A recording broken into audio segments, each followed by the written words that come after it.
하나님은 영이시니 예배하는 자가 신령과 진정으로 예배할지니라. 아멘.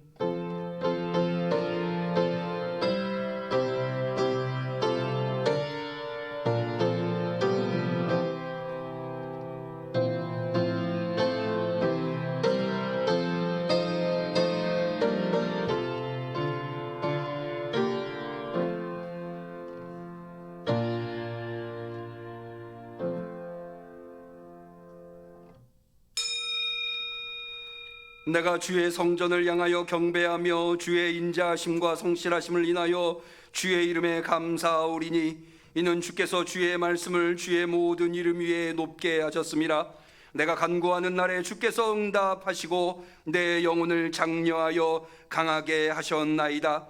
내가 환난 중에 다닐지라도 주께서 나를 소성케 하시고 주의 손을 펴사 내 원수들의 노를 막으시며 주의 오른손이 나를 구원하시리이다. 여호와께서 내게 관계된 것을 완전케 하실지라. 여호와여, 주의 인자하심이 영원하오니 주의 손으로 지으신 것을 버리지 마옵소서. 아멘. 주님의 은혜가 아니고는, 주님의 도우심이 아니고는 우리 중에 누구라도 이 시간 주님 앞에 나와 예배드릴 수 없나이다. 그렇게 우리를 하예와 같이 도우시며 은혜를 베푸시는 하나님 앞에 진심 어린 마음으로 주께 예배하오니 우리의 예배를 받아 주시옵소서. 대면으로 비대면으로 예배드리는 성도들에게 하늘문을 여시고 우리의 부족함을 채우는 하나님의 완전하게 하시는 은혜를 베풀어 주시옵소서. 예수님의 이름으로 기도 올리옵나이다. 아멘.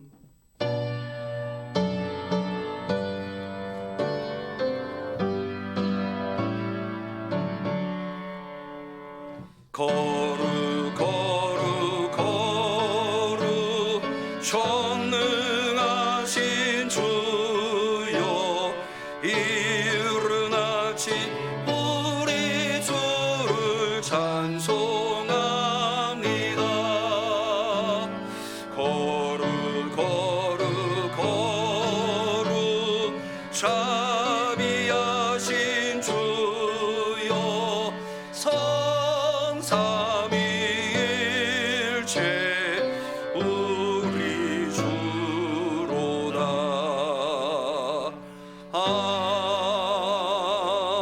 아멘.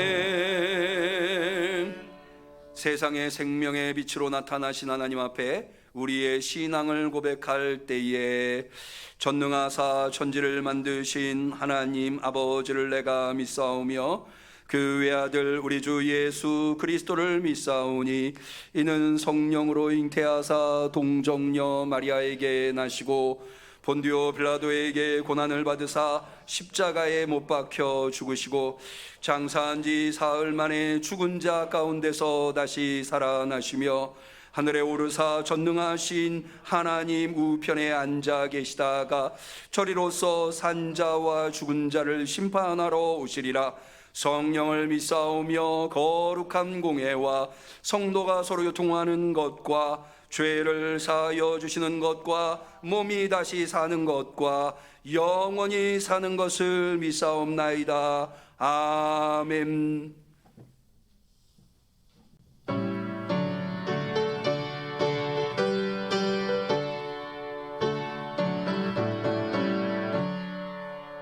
내 주 하나님 넓고 그 은혜는 저 큰 바다보다 깊다. 너고 다주를 흘러 깊은 데로 저 한가운데 가보라. 언덕을 떠나서 창파 예배 띄워 내 내 맘도 줘가라. 왜 너 인생은 언제나 거기서 저 큰 바다 물결 보고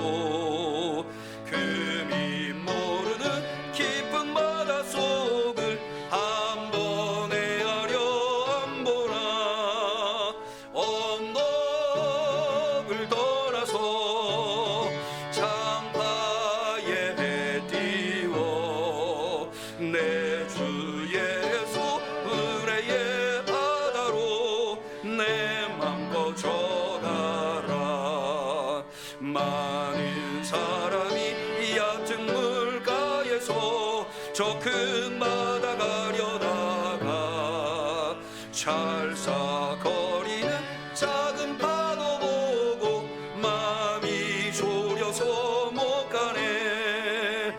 언덕을 떠나서 창파에 배 띄워 내 주 예수 의뢰의 바다로 내 맘 거쳐가라. 자 곧 가거라 이제 곧 가거라 저 큰 은혜 바다 향해. 자 곧 내물 저 깊은 데로 가라 망망한 바다로. 언덕을 떠나서 창파에 배 띄워 내 주 예수 은혜의 바다로 내 맘 거쳐가라.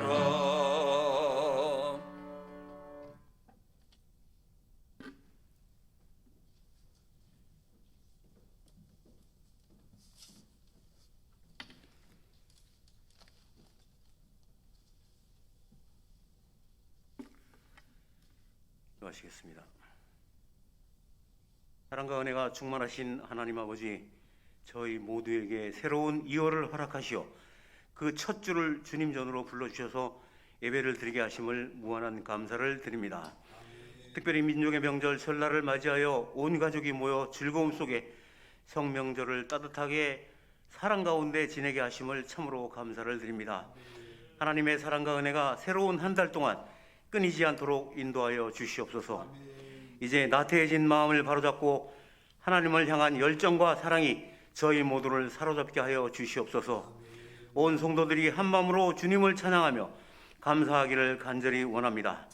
비록 전 성도가 함께 모여 예배를 드리지 못하는 상황이지만 이 시간 어느 곳에서든지 예배에 참석한 모든 성도들에게 주님의 은혜에 감격하여 드리는 이 예배를 기쁨으로 받아 주시옵소서. 자비로우신 주님, 전 세계적으로 코로나가 일상을 지배하고 있습니다. 직장과 사업장과 일터가 점점 힘들어지고 있습니다. 주여, 이제 코로나가 이 지구상에서 물러가기를 모든 국민들이 간절히 원하고 있습니다. 주님, 하루속히 역사하여 주시옵소서. 더 이상 코로나로 인한 어려움이 세상에서 종식되어지기를 간절히 기도드립니다. 이전의 삶으로 돌아갈 수 있게 주님 역사하시옵소서. 하루속히 깨끗한 세상으로 변화시켜 주실 줄 믿습니다. 사랑하시는 주님, 이 나라를 지켜주시옵소서. 하루가 멀다 하고 급변하는 세계 정세 속에서 강한 나라, 부강한 나라, 국민이 평화롭게 잘 사는 나라, 국방이 안전한 나라로, 정의가 바로 서는 나라, 부정이 없는 나라로 인도하여 주시옵소서. 주여, 인도하여 주실 줄 믿습니다. 이제 단위에 세우신 목사님을 성령으로 채우시사 전하해 주시는 그 말씀이 우리의 마음속에 자리 잡아 새 힘을 얻게 하시며 세상에서 살아갈 때 참된 지표가 되게 하여 주시옵소서. 찬송으로 예배를 돕는 시원찬양대의 음성을 기히 받아 주시옵시고 이 모든 말씀을 우리 주 예수 그리스도의 이름으로 간절히 기도드렸습니다. 아멘.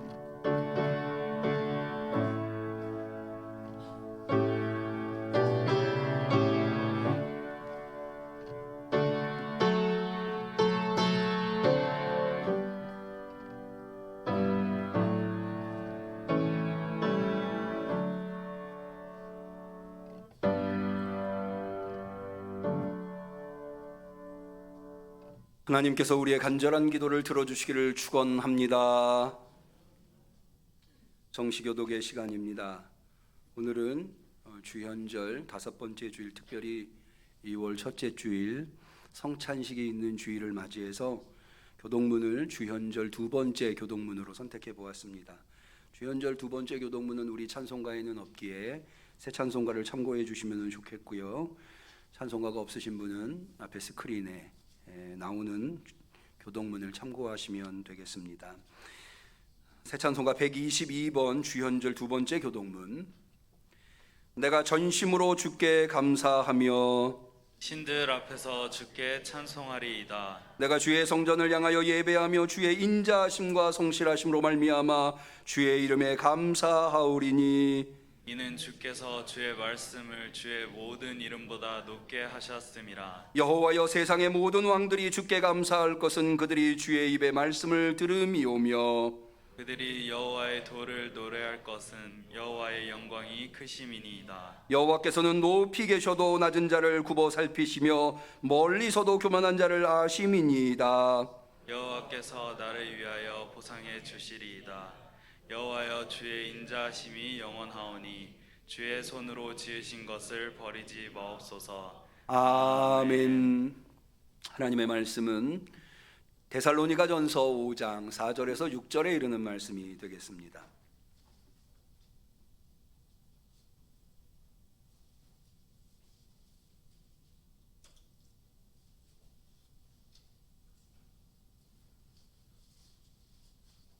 신약성경 332페이지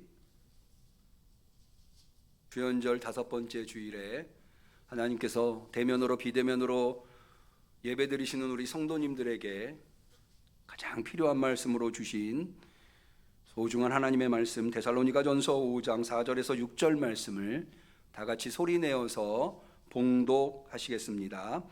형제들아 너희는 어두움에 있지 아니하매 그날이 도적같이 너희에게 임하지 못하리니 너희는 다 빛의 아들이요 낮의 아들이라. 우리가 밤이나 어두움에 속하지 아니하나니 그러므로 우리는 다른 이들과 같이 자지 말고 오직 깨어 근신할지라. 이는 하나님의 말씀입니다. 아멘. 시온 찬양대의 특송이 있겠습니다.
주님을 위해 헌신하는 각오로 주 앞에 나와 예배드리시는 우리 성도님들에게 하나님만이 베푸실 수 있는 헌신자들에게 주시는 힘과 능력을 특별히 예배의 말씀을 통해서 공급해 주시기를 주님의 이름으로 간절히 축원합니다. 거듭 말씀드립니다만 오늘은 주연절 5번째 주일입니다. 주연절은 빛과 밀접한 관련이 있습니다. 예수님께서 이 세상에 오셔서 우리의 참 그리스도요 통치자요 주님이 되신다고 하는 것을 빛을 통하여서 나타내 보여주셨기 때문입니다. 그 대표적인 예가 예수님이 탄생했을 때 동방의 박사들이 빛을 보고 예수님한테 와서 경배한 것, 그것이 대표적인 예라 하겠습니다. 예수님이 세상의 빛이라고 하는 것, 이것이 가장 잘 드러나고 있는 것이 요한복음이라 하겠습니다. 요한복음 1장을 펴자마자 예수님께서 세상의 빛이시다라고 선언합니다. 요한복음 1장 9절에 보면 참 빛 곧 세상에 와서 각 사람에게 비추는 빛이 있었다. 예수님을 의미하는 것입니다. 예수님이 빛이시다라고 하는 것은 우리가 보는 이런 빛, 예수님이 그런 빛이다라고 하는 의미가 아니라 그것이 상징적인 의미를 가지고 있다고 하는 것은 우리가 얼마든지 예상해 볼 수 있습니다. 그러면 예수님이 빛이시라고 했을 때에 거기에 담겨 있는 상징은 무엇입니까? 여러분, 빛이 있으면 보게 되고 보면 알게 되고 알면 깨닫게 된다고 하는 겁니다. 만약에 이 자리에 빛이 없다고 한다면 이 자리에 누가 있는지 모를 겁니다. 그런데 이 자리에 빛이 있으니까 여기에 모여 있는 분들을 보게 되고 누가 이 자리에서 예배하는구나 알게 되는 거죠. 그런데 그 알미라고 하는 것은 필연적으로 다른 행동, 모를 때와는 다른 행동을 유발하게 됩니다. 모를 때의 행동과는 다른 행동이 나타날 수밖에 없는 거죠. 예수님께서 우리에게 빛이 되어 주신다고 하는 것은 우리에게 3가지 차원의 알을 갖게 하는 건데요. 첫 번째는 하나님에 대해서 알게 해줍니다. 이것은 진리에 대한 깨달음인데요. 요한복음 14장 9절에 보면 예수님의 제자 중에 빌립이 예수님께 주여 아버지를 우리에게 보여주옵소서. 여기 아버지는 하나님을 의미하는 겁니다. 그랬더니 예수님께서 이렇게 대답하십니다. 빌립아, 내가 이렇게 오래 너희와 함께 있으되 내가 나를 알지 못하느냐? 나를 본 자는 아버지를 보았거늘 어찌하여 아버지를 보이라 하느냐? 그러니까 예수님을 통해서 우리는 하나님을 보게 된다고 하는 거죠. 하나님을 알게 된다고 하는 겁니다. 그런 차원에서 예수님은 빛이시라는 거죠. 예수님은 하나님을 알게 할 뿐만 아니라 또한 우리 자신을 비추어 주어서 내가 누구인가를 알게 해주는 빛이십니다. 나는 누구입니까? 예수님의 빛으로 비추어 보니 나는 죄인이었다라고 하는 거죠. 요한복음 9장에는 여러분이 잘 아시는 실로암 목가에서 날 때부터 시각장애를 가지고 있는 한 사람이 예수님에 의해서 치료받는 이야기가 나옵니다. 여기에 대해서 소경에 관한 논쟁이 계속 이어지는데 그 끄트머리에 이렇게 되어 있습니다. 예수께서 가라사대 내가 심판하러 이 세상에 왔나니 보지 못하는 자들은 보게 하고 보는 자는 소경이 되게 하려 함이라.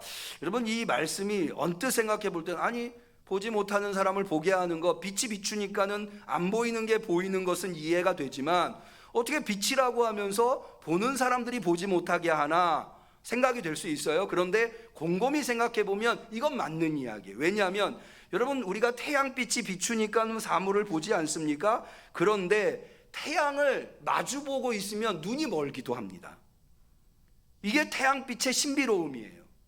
그러니까는 예수님께서 이 세상에 빛으로 오셔서 본다고 생각하는 사람들이 보지 못하고 있다고 하는 것을 드러내 보여주시는 거죠. 못 보는 사람들한테는 보게 해주지만 본다고 교만한 사람들한테는 그들이 보지 못하고 있다고 하는 것을 드러내주는 것. 그 보지 못하기 때문에 그들은 죄인이 된다고 하는 겁니다. 이어진 말씀에 이렇게 되어 있습니다. 바리새인 중에 예수와 함께 있던 자들이 이 말씀을 듣고 가로되 우리도 소경인가? 그랬더니 예수님께서 이렇게 대답하십니다. 너희가 소경이 되었다면 죄가 없으려니와 본다니 너희 죄가 그저 있느니라. 너희가 본다고 교만하니 죄인이라고 하는 것, 예수님께서 드러내 보여주시는 거죠. 예수님의 빛이 우리한테 대단히 중요한 또 다른 것은 무엇을 보게 하는가? 구원을 보게 한다고 하는 겁니다. 요한복음 14장 6절 예수께서 말씀하시죠. 내가 곧 길이요 진리요 생명이니 나로 말미암지 않고는 아버지께로 올 자가 없느니라. 이건 뭘 얘기하는 겁니까? 아버지께로 가는 것, 곧 구원의 길을 비추어 주시는 분이 바로 예수 그리스도라고 하는 겁니다.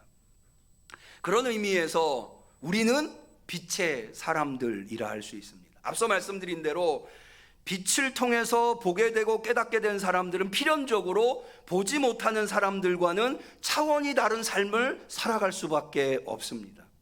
그 빛의 사람들이 어떤 삶을 살 것인가에 대해서 바울 사도는 데살로니가전서 오늘 우리가 읽은 본문에서 아주 인상적인 표현으로 묘사하고 있습니다. 그것은 뭐냐면 낮의 사람들이라고, 빛의 사람들을 묘사하고 있다고 하는 것입니다. 오늘 우리가 읽은 본문 6절에 죄송합니다. 5절에 보시면 너희는 다 빛의 아들들이요 낮의 아들들이라 라고 해서 빛의 사람들이 낮의 사람들이라고 표현하고 있는 것을 볼 수가 있는 거죠. 그러면 왜 바울은 빛의 사람들을 낮의 사람들이라고 표현하고 있는 것일까요? 여러분, 여기에는 몇 가지 이유가 있는데, 첫 번째는 여러분, 낮은 빛의 시간이죠. 왜 낮입니까? 빛이기 때문에 그렇습니다. 빛이 있기 때문에 그렇습니다. 그런데 또 다른 측면에서 이 낮의 사람들이라고 하는 표현이 중요한데요. 그건 뭐냐 하면, 여러분, 주로 사람들은 언제 활동을 합니까? 낮에 활동을 하죠. 오늘날은 워낙에 이제 전기가 발달되고 인공적인 빛이 발달돼서 밤에도 많이들 사람들이 활동합니다만은, 고대에서는 거의 그렇지 않았습니다. 고대에서는 대부분의 사람들이 주로 낮에 활동을 하고 밤에는 주로 잠을 자게 되는 거죠. 그러니까 무슨 얘기냐? 빛의 사람들이 낮의 사람들이라고 하는 표현은 이 빛의 사람들이 행동하는 사람들이라고 하는 거예요. 움직이는, 여러분, 잠자는 사람이 어디 움직입니까? 그렇지 않죠. 낮에 있는 사람들이 움직이죠. 그러니까는 이 빛의 사람들은 행동하는 믿음, 죽어있는 믿음, 잠자고 있는 믿음이 아니라 깨어있는 믿음, 행동하는 믿음의 사람들. 그러니까 여기에서 행동이 그리스도인의 삶이 강조되고 있다고 하는 것. 실제로 여러분, 데살로니가전서 5장 16절 아주 유명하죠? 그리스도인의 삶의 태도가 어떠해야 하는가? 세 가지로 이야기. 항상 기뻐하라, 쉬지 말고 기도하라, 범사에 감사하라. 이는 그리스도 예수 안에서 너희를 향하신 하나님의 뜻이다. 그리스도인의 삶의 태도를 가장 요약적으로 보여주는, 항상 기뻐하고 쉬지 말고 기도하고 범사에 감사하는, 이것이 바로 데살로니가전서에 나와 있는 내용이다. 그래서 오늘은 이 낮의 사람들이라고 하는 표현을 통해서 잠시, 오늘 이제 말씀을 마치고 주연절 성찬식이 있기 때문에 잠시 말씀을 나누어 보고자 하는 것입니다. 먼저 데살로니가전서가 어떤 성경인가에 대해서 좀 우리가 알 필요가 있는데요. 데살로니가전서는 여러분이 잘 아시는 대로 바울이 데살로니가에 있는 교회와 성도들에게 보낸 편지입니다. 이 편지를 보내게 된 경위가 이런데요. 데살로니가는 아주 중요한 도시입니다. 어떤 도시냐면 마케도냐, 알렉산더가 있었던 마케도냐의 수도였을 뿐만 아니라 이 동양과 서양을 이어주는 이 대로, 그 대로를 뭐라고 하는가 하면 데그나티아라고 하는 대로인데요. 이 대로가 바로 데살로니가라고 하는 곳을 지나가고 있었습니다. 그러니까는 동양과 서양을 이어주는 아주 중요한 길목에 있는 도시가 데살로니가라고 하는 곳이죠. 이 데살로니가에 바울이 복음을 전하게 된 것은 바울의 2차 전도 여행 때인데요. 여러분이 아시다시피 원래는 2차 전도 여행에 아시아만 전도하려고 계획을 하고 있었으나 마케도니아 사람이 우리를 와서 도우라라고 하는 환상을 바울이 보게 되고, 그래서 유럽으로 건너가게 되죠. 그래서 빌립보에 이르게 되는데요. 빌립보에서 점치는 여종, 귀신 들린 여종 하나를 만나고 그 여종에게서 귀신을 내쫓아주자 더 이상 점을 치지 못하게 된 주인이 그 바울과 실라를 고소하게 되고, 그래서 억울하게 매를 맞고 감옥에 갇히게 되죠. 그랬다가 기적적으로 살아나게 되고 그 다음에 간 도시가 데살로니가입니다. 그런데 이 데살로니가에서 복음을 전하니까 많은 유력한 인사들이 복음을 받아들이게 되는데요. 그러다 보니까 유대인들이 바울과 실라를 또 시기하게 됩니다. 그래서 소동을 일으키게 되고 목숨을 잃어버릴 위기에 놓이자 바울과 실라가 밤에 베레아로 도주를 이게 피신을 하게 되는 거죠. 우리식으로 얘기하면 바울과 실라가 데살로니가에서 어려운 지경에 놓여서 밤에 피신을 할 수밖에 없는 상황이 된 겁니다. 그렇게 해서 베레아에 왔을 때 사도행전의 저자는 뭐라고 얘기하는가 하면 베레아 사람들이 데살로니가 사람들보다 더 신사적이다라고 하는 표현을, 이걸 역으로 얘기하면 데살로니가 사람들은 어떻다는 거예요? 베레아 사람보다 신사적이지 않다. 그것은 뭐예요? 야만적이다. 이런 의미가 되는 거죠. 그러니까 바울이 그렇게 데살로니가를 빠져나오고 난 다음에 바울에게 있는 걱정이 뭐겠습니까? 이렇게 데살로니가에 박해가 있는데, 기독교인에 대한 박해가 있는데 예수를 믿게 된, 이제 막 믿게 된 그리스도인들과 교회가 이 박해로 인해서 믿음이 흔들리거나 믿음을 상실하면 어떡하나, 이런 걱정이 있지 않겠습니까? 그래서 바울이 디모데를 데살로니가에 보내고 디모데가 소식을 가져오기를 기다립니다. 그런데 디모데가 가져온 소식이 뭔가 하면 데살로니가 교회 성도들이 믿음을 잘 지키고 있다는 겁니다. 그래서 데살로니가 전서를 쓰면서 세 가지를 여기에 포함시키는데요. 첫 번째는 뭐냐면 박해 중에도 믿음을 잘 지키는 데살로니가 성도들에 대한 감사의 표현이 여기 담겨 있고요. 두 번째는 차제에 이런저런 데살로니가 성도들의 질문들에 대해서 대답하는 내용, 특별히 죽은 자는 어떻게 주의 재림을 맞이할 것인가, 이 죽은 자의 부활에 대해서 고린도전서 15장에도 나와 있습니다만은 데살로니가 교회 성도들의 질문도 있었기 때문에 여기에도 죽은 자에 대한 이야기가 나오고요. 세 번째로는 주님의 재림이 임박해 있기 때문에 이 데살로니가서는요 중요한 바울의 편지라고 보는데, 왜 그런가 하면 우리 신약 성경에 바울의 여러 편지들이 들어있지 않습니까? 그 중에 가장 바울이 최초의, 그러니까 신약 성경에 있는 바울 서신 중에 최초의 바울 서신이 데살로니가 전서로 알려져 있습니다. 이 데살로니가 전서를 왜 최초의 편지로 보는가 하면 이 데살로니가 전서에는 가장 주님의 재림이 임박한 것으로 바울이 묘사하고 있거든요. 그런데 주님의 재림이 후대로 갈수록, 시간이 갈수록 좀 늦어지니까 나중에는 좀 바울의 입장이 좀 변경되는 것을 다른 편지들을 통해서 발견해 볼 수 있는데, 그런 측면에서 바울의 초기 신앙의 상태가 어떠했는가에 대해서 우리에게 알려줄 수 있는 편지가 데살로니가 전서다라고 말씀을 드릴 수. 그래서 바울을 연구하는 학자들한테는 이 데살로니가 전서가 굉장히 중요한 역할을 하고 있습니다. 어쨌든 그런 측면에서 주의 날이 임박해 있을 때에 어떻게 믿음을 지킬 것인가, 주님의 날을 어떻게 준비하고 맞이할 것인가에 대해서 그리스도인들의 삶의 태도의 문제를 중요하게 다루고 있는 것이 데살로니가죠. 그래서 아까 말씀드렸죠. 항상 기뻐하라, 쉬지 말고 기도하라, 범사에 감사하라, 이런 이야기들이 나오게 되는 것입니다. 특별히 4장 5장은 빛이신 주님 앞에 이 빛의 자녀들이, 빛의 사람들이 어떤 삶의 태도를 가져야 하는가에 대해서 집중적으로 이야기하고 있는데요. 그 말씀을 세 가지로 좀 정리를 해봤습니다. 첫 번째는 뭐냐 하면 깨어 있으라고 하는 겁니다. 우리 6절을 한번 볼까요? 그러므로 우리는 다른 이들과 같이 자지 말고 오직 깨어 근신하라. 낮에 사람들은 깨어 있어야 된다는 거예요. 당연한 얘기겠죠. 낮에 사람들은 깨어 있어야 되는 거죠. 낮에 잠들어 있으면 이거는 사실은 건강하다, 정상적이라고는 할 수 없는 거죠.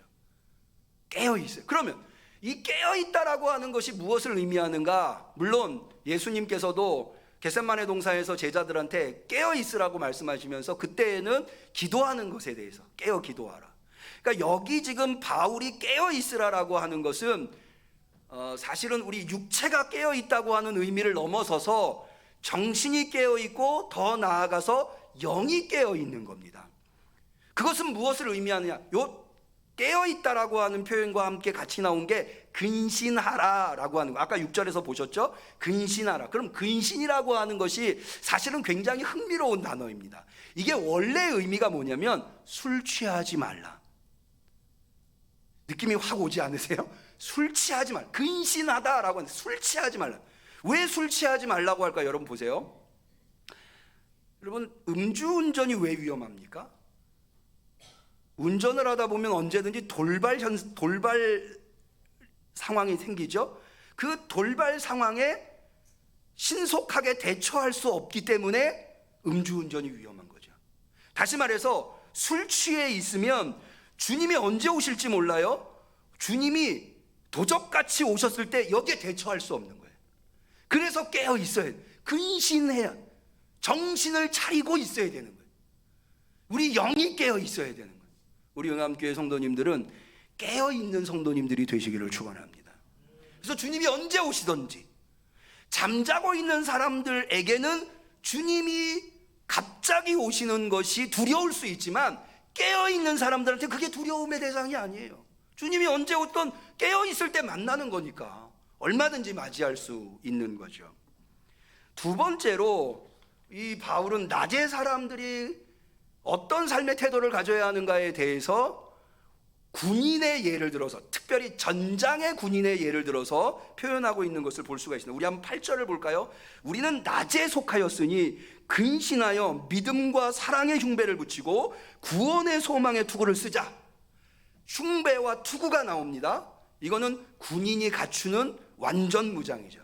여러분, 바울의 서신들을 보면 간혹 이 구원의 투구, 이 완전 무장에 대해서 묘사하고 있는데요. 이유가 있어요.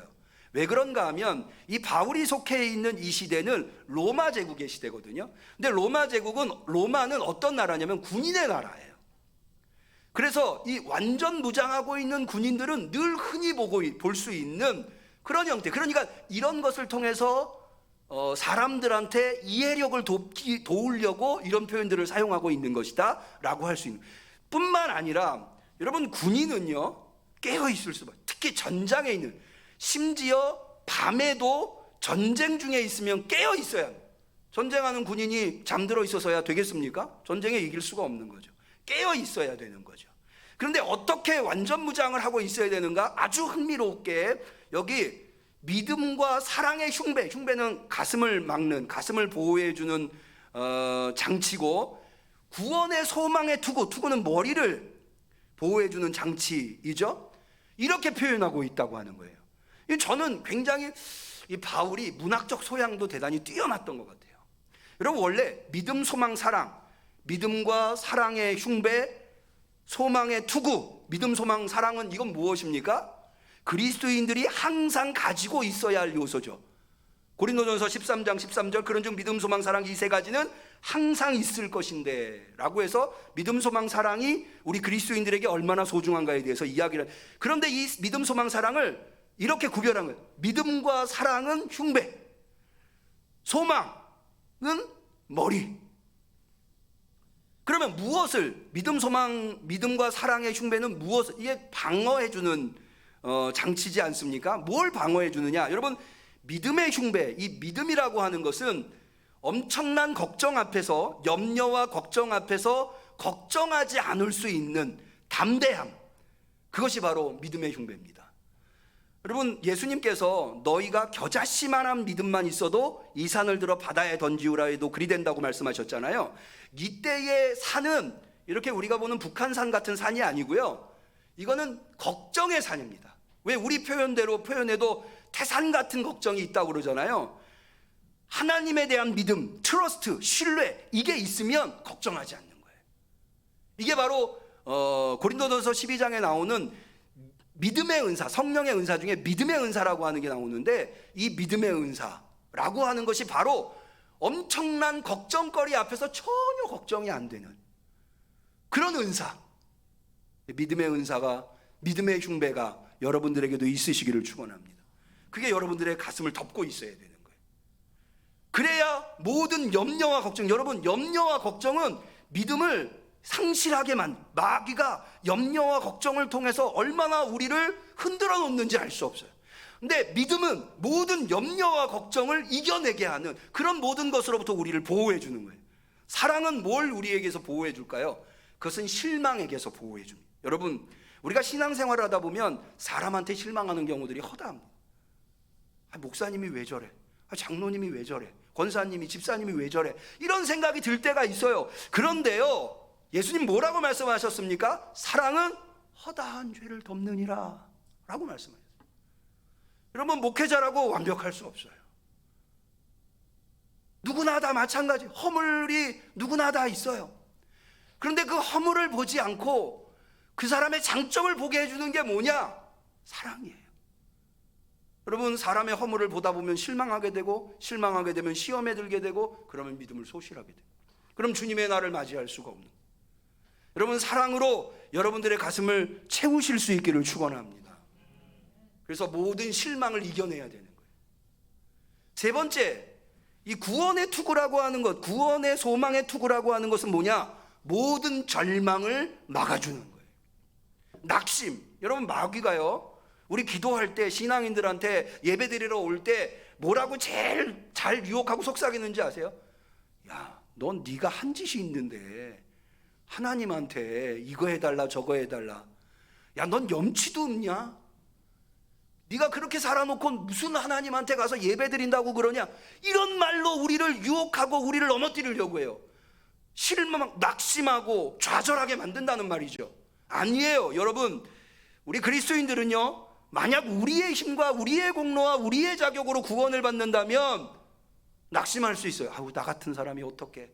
그럴 수 있지만 여러분, 우리는 어떻게 구원받습니까? 내 공로가 아니라 예수 그리스도의 십자가의 보혈의 공로로 구원받는 거예요. 믿으시기를 바랍니다. 고백하시기를 바랍니다. 확신하시기를 축원합니다. 내가 나를 구원시킨다면 우리 중에 누구도 구원받을 수 없어요. 그런데 마귀는 그거를 틈타. 야, 너가 무슨 구원을, 너 그렇게 해서 어떻게 천국에. 아니에요. 하나님은요, 예수 그리스도는 우리를 얼마든지 구원으로 하나님의 나라로 이끌실 수 있는 넉넉한 능력이 계신 분인 줄로 믿으시기를 바랍니다. 그래서 구원의 소망의 투구를 우리에 써야 되는 거예요. 하늘을 땅은 우리가 두 발은 이 땅을 딛고 있지만 우리의 머리는 하늘을 향해 있어야 되는 거죠. 그게 바로 빛의 사람들, 낮의 사람들이 가지고 있는 삶의 태도인 거예요. 세 번째는 뭐냐 하면 누구도 자기의 믿음을 홀로 지켜낼 수 없어요. 그래서 바울은 그리스도인들의, 낮의 사람들의 세 번째 삶의 태도를 피차 권면하고 피차 덕을 세워라. 자, 11절 볼까요? 그러므로 피차 권면하고 피차 덕을 세우기를 너희가 하는 것 같이 해라. 여러분, 왜 우리를 혼자, 여러분, 내가 예수님 그리스도로 고백하면 되는 거잖아요. 예수를 믿고 구원받는 거잖아요. 그런데 왜 우리는 교회 안에, 공동체 안에 있어야 하나요? 홀로 믿음을 지킬 수 없기 때문에 그래요. 혼자 남겨진 사람들은 늘 마귀의 먹잇감이 되는 거예요. 여러분, 사자가 먹이 사냥을 할 때 어떻게 하는 줄 아세요? 어떤 무리, 예를 들어서 물소 무리떼가 있다. 그러면 처음부터 먹잇감을 찍어놓고 그 먹잇감을 추적하는 게 아니에요. 그냥 그 무리를 아무렇게나 이리로 저리로 막 몰아요. 그러면은 무리가 막 이리 도망가고 저리 도망가고 하다 보면 누가 생기냐? 낙오하는 물소가 생겨요. 그 낙오하는 물소를 먹잇감으로 삼는 거예요. 여러분, 마귀가 왜 교회를 흔들어 놓는 줄 아세요? 낙오하는 자를 찾아내려고. 절대 낙오해서는 안 돼요. 아니, 누군가 낙오하려고 그러면 우리가 곁에서 서로 보다듬어주고 일으켜 세워주고. 그래서요, 여러분, 여기 피차 권면하고 피차 덕을 세워라. 이 덕을 세우다라고 하는 말이 원래는 어떤 의미냐면 집을 짓다는 의미예요. 집을 짓다. 여러분, 집을 지을 때 견고하게 져야 되겠죠. 우리의 믿음이 견고하게 되도록 서로가 서로에게 덕을 세우는 거예요. 여러분, 우리 그리스도인들은요, 내가 할 수 있다고 할 수 있는 것을 하는 게 그리스도인이 아니에요. 내 입 가지고 내가 말하는데 누가 무슨 상관이야? 그건 세상 사람들. 우리 그리스도인들은 어떻게 해야 되느냐? 내가 내 입으로 얼마든지 말할 수 있지만 그것이 상대방에게 덕이 되지 않는다면, 교회에 유익이 되지 않는다면 참는 거예요. 여러분, 우리가 자녀한테 하고 싶은 말 다 하며 사시나요?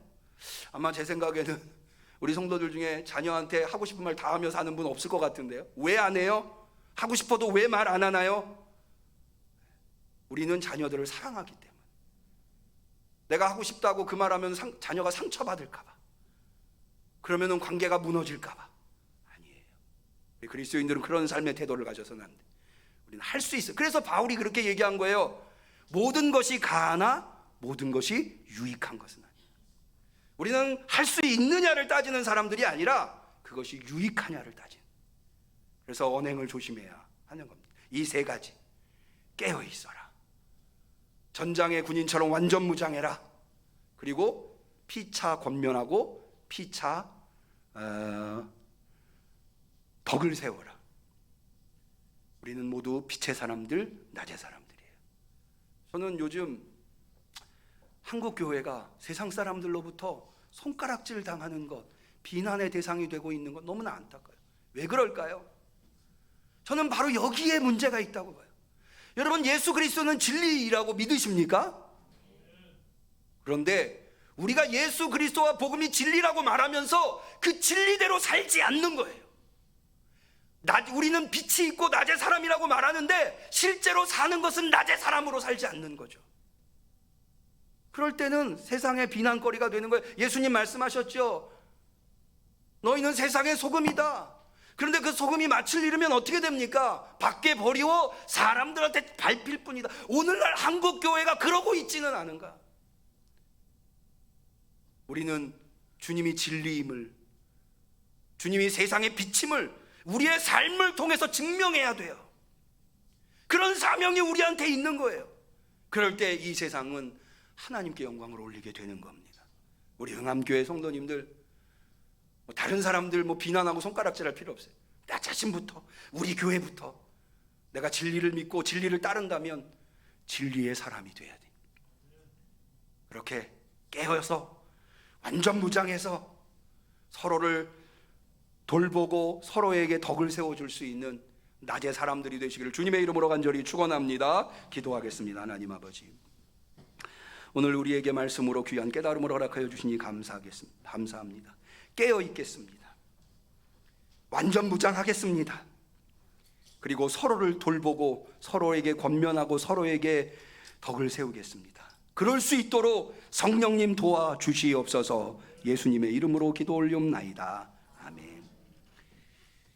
이미 말씀드린 대로 오늘은 성찬식이 있는 주일입니다. 주연절 성찬식을 거행하기에 앞서 찬송가 488장 내 영혼의 햇빛 비치니 1절을 부르시면서 성찬식을 준비하도록 하겠습니다. 성찬위원은 앞으로 나와주시면 감사합니다.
카메라는 성찬기까지 같이 해서 잡아주시면 좋겠습니다.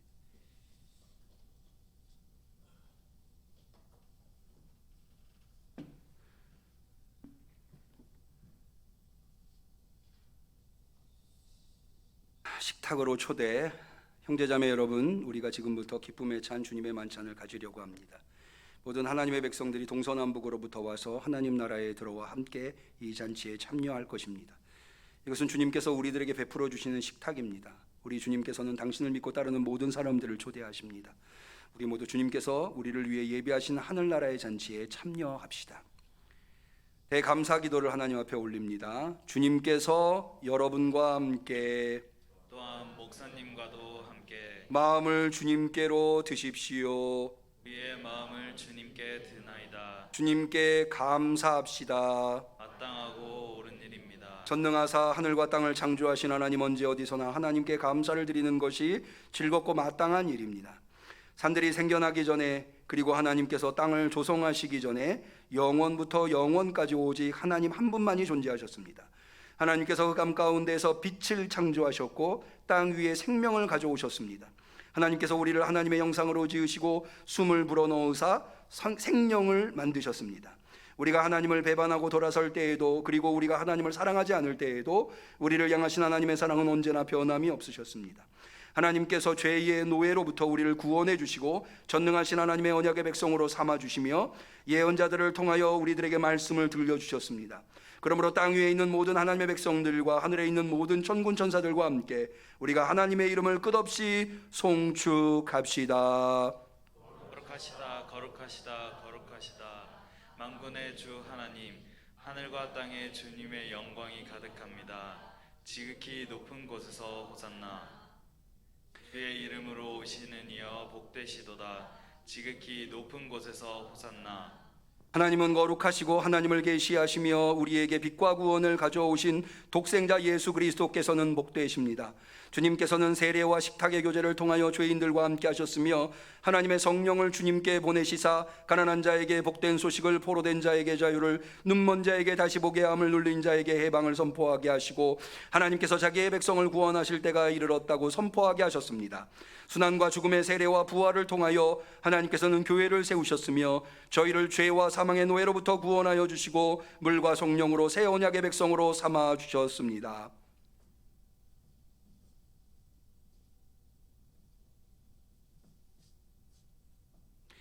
우리를 위하여 주님 자신을 주시던 날 밤에 주님께서 떡을 집으사 축사하시며 떼어 제자들에게 주시며 말씀하셨습니다.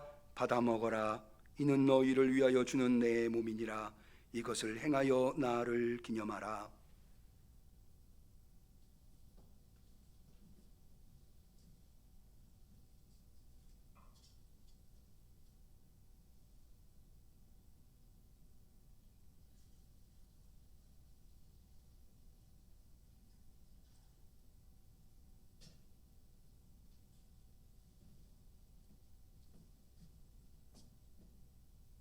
저녁이 끝난 후에 주님께서는 잔을 가지사 축사하시고 제자들에게 주시며 말씀하셨습니다. 너희가 모두 이것을 받아 마셔라. 이는 너희와 많은 사람의 죄를 사하려고 흘리는 바 나의 피 곧 새 언약의 피니라. 너희가 마실 때마다 이것을 행하여 나를 기념하라.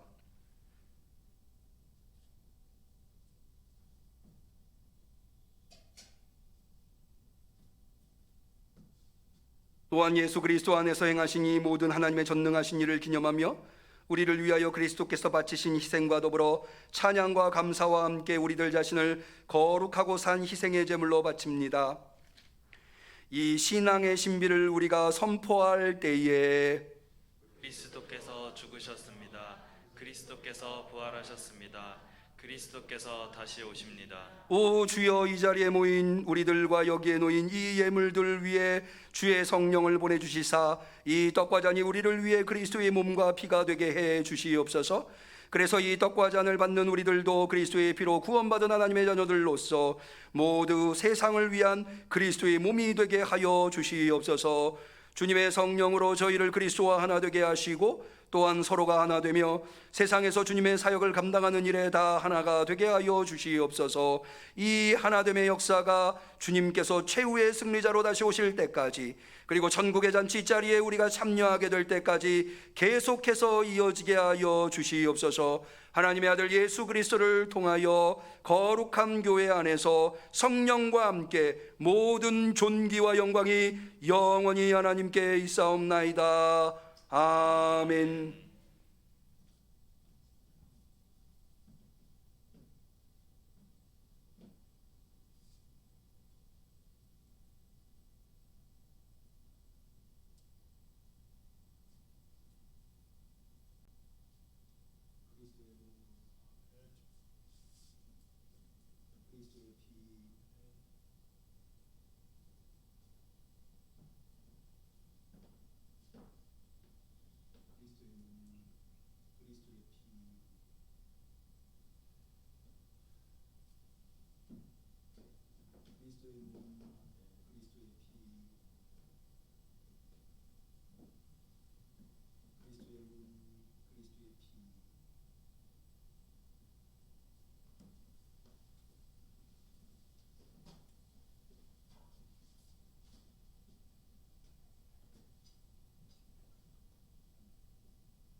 태초에 말씀이 계시니라. 이 말씀이 하나님과 함께 계셨으니 이 말씀은 곧 하나님이시니라. 그가 태초에 하나님과 함께 계셨고 만물이 그로 말미암아 지은 바 되었으니 지은 것이 하나도 그가 없이는 된 것이 없느니라. 그 안에 생명이 있었으니 이 생명은 사람들의 빛이라. 빛이 어둠에 비추되 어둠이 깨닫지 못하더라. 하나님께로서 보내심을 받은 사람이 났으니 이름은 요한이라. 저가 증거하러 왔으니 곧 빛에 대하여 증거하고 모든 사람으로 자기를 인하여 믿게 하려 함이라. 그는 이 빛이 아니요 이 빛에 대하여 증거하러 온 자라. 참 빛 곧 세상에 와서 각 사람에게 비추는 빛이 있었나니 그가 세상에 계셨으며 세상은 그로 말미암아 지은 바 되었으되 세상이 그를 알지 못하였고 자기 땅에 오매 자기 백성이 영접지 아니하였으나 영접하는 자 곧 그 이름을 믿는 자들에게는 하나님의 자녀가 되는 권세를 주셨으니 이는 혈통으로나 육정으로나 사람의 뜻으로 나지 아니하고 오직 하나님께로서 난 자들이니라. 말씀이 육신이 되어 우리 가운데 거하심에 우리가 그 영광을 보니 아버지의 독생자의 영광이요 은혜와 진리가 충만하더라. 요한이 그에 대하여 증거하여 외쳐 가로되 내가 전에 말하기를 내 뒤에 오시는 이가 나보다 앞선 것은 나보다 먼저 계심이라 한 것이 이 사람을 가리킴이라 하시니라. 우리가 다 그의 충만한 데서 받으니 은혜 위에 은혜로라. 율법은 모세로 말미암아 주신 것이요 은혜와 진리는 예수 그리스도로 말미암아 온 것이라. 본래 하나님을 본 사람이 없으되 아버지 품속에 있는 독생하신 하나님이 나타내셨느니라.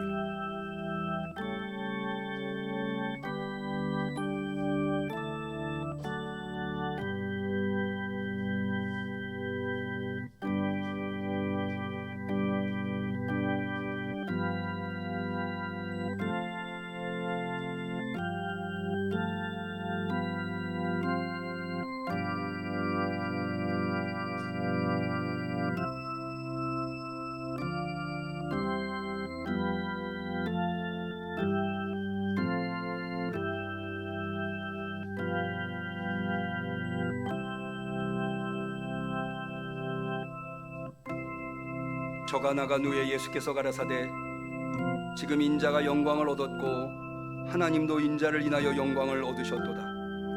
만일 하나님이 저로 인하여 영광을 얻으셨으면 하나님도 자기로 인하여 저에게 영광을 주시리니 곧 주시리라. 소자들아 내가 아직 잠시 너희와 함께 있겠노라. 너희가 나를 찾을 터이나 그러나 일찍 내가 유대인들에게 너희는 나의 가는 곳에 올 수 없다고 말한 것과 같이 지금 너희에게도 이르노라. 새 계명을 너희에게 주노니 서로 사랑하라. 내가 너희를 사랑한 것 같이 너희도 서로 사랑하라. 너희가 서로 사랑하면 이로써 모든 사람이 너희가 내 제자인 줄 알리라. 너희는 마음에 근심하지 말라. 하나님을 믿으니 또 나를 믿으라. 내 아버지 집에 거할 곳이 많도다. 그렇지 않으면 너희에게 일렀으리라. 내가 너희를 위하여 초소를 예비하러 가노니 가서 너희를 위하여 초소를 예비하면 내가 다시 와서 너희를 내게로 영접하여 나 있는 곳에 너희도 있게 하리라. 내가 가는 곳에 그 길을 너희가 알리라. 도마가 가로되 주여 어디로 가시는지 우리가 알지 못하거늘 그 길을 어찌 알겠삼나이까. 예수께서 가라사대 내가 곧 길이요 진리요 생명이니 나로 말미암지 않고는 아버지께로 올 자가 없느니라. 너희가 나를 알았더면 내 아버지도 알았으리로다. 이제부터는 너희가 그를 알았고 또 보았느니라. 빌립이 가로되 주여 아버지를 우리에게 보여 주옵소서. 그리하면 족하겠나이다. 예수께서 가라사대 빌립아 내가 이렇게 오래 너희와 함께 있으되 내가 나를 알지 못하느냐. 나를 본 자는 아버지를 보았거늘 어찌하여 아버지를 보이라 하느냐. 나는 아버지 안에 있고 아버지는 내 안에 계신 것을 내가 믿지 아니하느냐. 내가 너희에게 이르는 말이 스스로 하는 것이 아니라 아버지께서 내 안에 계셔 그의 일을 하시는 것이라. 내가 아버지 안에 있고 아버지께서 내 안에 계심을 믿으라. 그렇지 못하겠거든 행하는 그 일을 인하여 나를 믿으라. 내가 진실로 진실로 너희에게 이르노니 나를 믿는 자는 나의 하는 일을 저희도 할 것이요 또한 이보다 큰 것도 하리니 이는 내가 아버지께로 감이니라.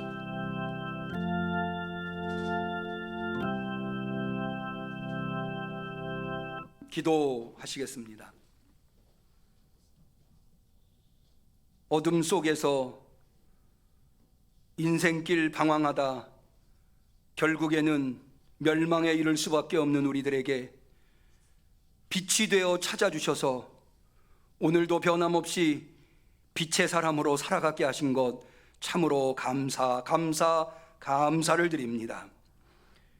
이제 빛이신 주님의 살과 피를 상징하는 떡과 포도주를 우리 몸에 받아 싸우니 우리 안에 빛이 계신 줄로 믿습니다. 빛의 사람으로 낮의 사람으로 살아가게 하옵소서. 그리하여 주님이 언제 오시든지 주님을 기쁨으로 맞이할 수 있는 우리 성도들 다 되게 하여 주옵소서. 예수님의 이름으로 기도 올리옵나이다. 아멘. 성찬을 정리해 주시고요. 찬송가 488장 마저 4절을 부르도록 하겠습니다.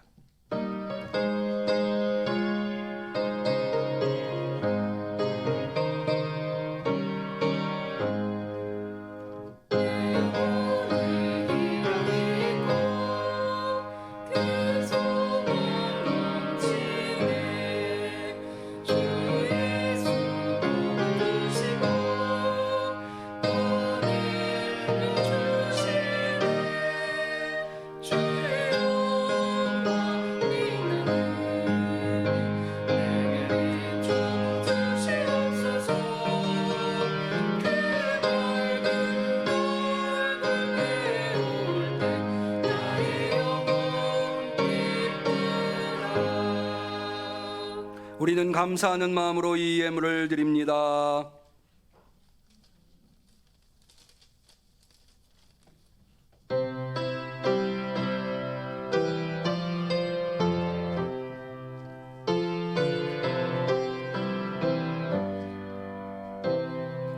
주 날개 밑 내가 편안히 쉬네. 밤 깊고 비바람 불어줘도 아버지께서 날 지키시리니 거기서 편안히 쉬리로다. 주 날개 밑 즐거워라. 그 사랑 끈을 잡으며 주 날개 밑 내 쉬는 영원히 거기서 살리. 주 날개 밑 참된 기쁨이 있네. 고달픈 세상 길 가는 동안 나 거기 숨어 돌보심을 받고 영원한 안식을 얻으리라. 주 날개 밑 즐거워라. 그 사랑 끈을 잡으며 주 날개 밑 내 쉬는 영원히 거기서 살리.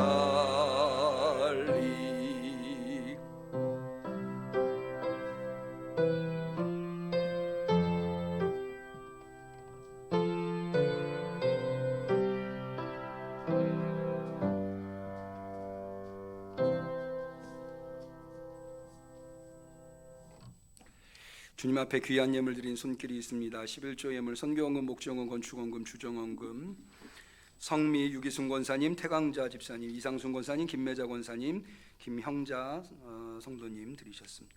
감사원금 태강자 집사님, 범사에 감사합니다. 존종웅 집사님, 유기순 권사님. 주님의 사랑과 은혜에 감사합니다. 성령 충만하게 하소서. 박선영 권사님. 주님 감사해요. 주님의 세밀한 음성을 따라 살게 하소서. 김은정 성도님, 무명으로 최금순 성도님, 김승재 성도님, 해리와 예서의 삶을 주관하시고 책임져 주옵소서. 김상중, 김미영 집사님, 생일 감사원금 김미영 집사님, 여호와 일의 하나님 감사합니다. 정길순 집사님 감사합니다. 한만순 권사님, 자녀 수아의 생일을 맞이해서 김영성, 김한나 성도님 감사 예물 드리셨습니다. 범사에 감사합니다. 김진용, 조희민 집사님, 김태현, 김사랑 어린이, 김재행 권사님, 이완순 집사님 드리셨습니다. 드린 예물을 위하여 기도합니다. 하나님 아버지 감사합니다. 주님께서 우리에게 베푸신 것이 너무나 놀라워 오늘도 대면으로 비대면으로 주 앞에 나와 예배드리고 주님의 성찬을 받으며 그 주님의 은혜에 조금이라도 보답고자 정성껏 준비하여 예물 기쁜 마음으로 올려드리나이다. 받아 주시옵소서. 이 예물에 담겨있는 기도마다 응답하여 주시옵소서. 간절히 축복하며 예수님의 이름으로 기도 올리옵나이다. 아멘.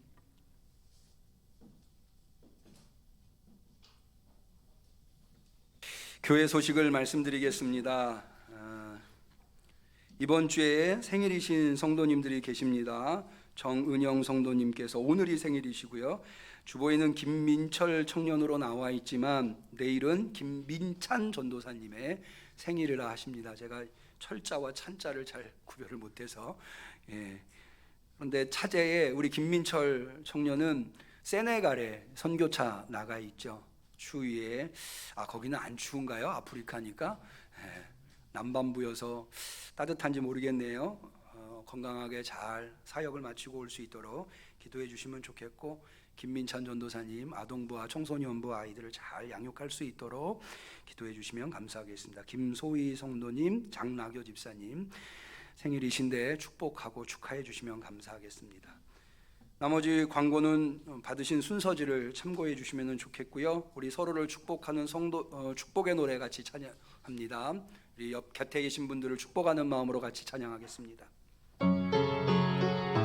사랑하는 자여, 사랑하는 자여, 너의 영혼이 잘됨같이 언제나 범사에 잘되고 강건하기를 내가 간구하노라. 우리 하나님께 영광의 박수 올립니다. 곁에 계신 분들과 서로 인사하겠습니다. 그리스도의 평화를 빕니다.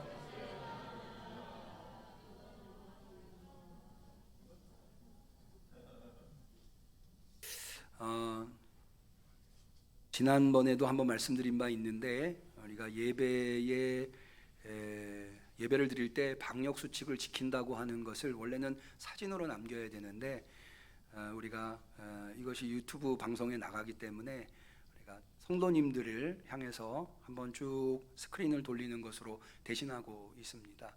그래서 꼭 예배 드리실 때는 방역 수칙을 지켜주시고 마스크를 꼭 해주시면 감사하겠습니다. 송영하시겠습니다.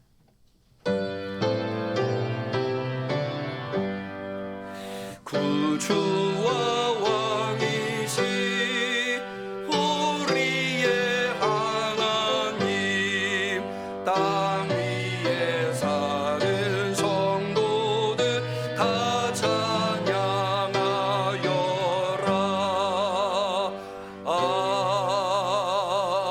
아멘.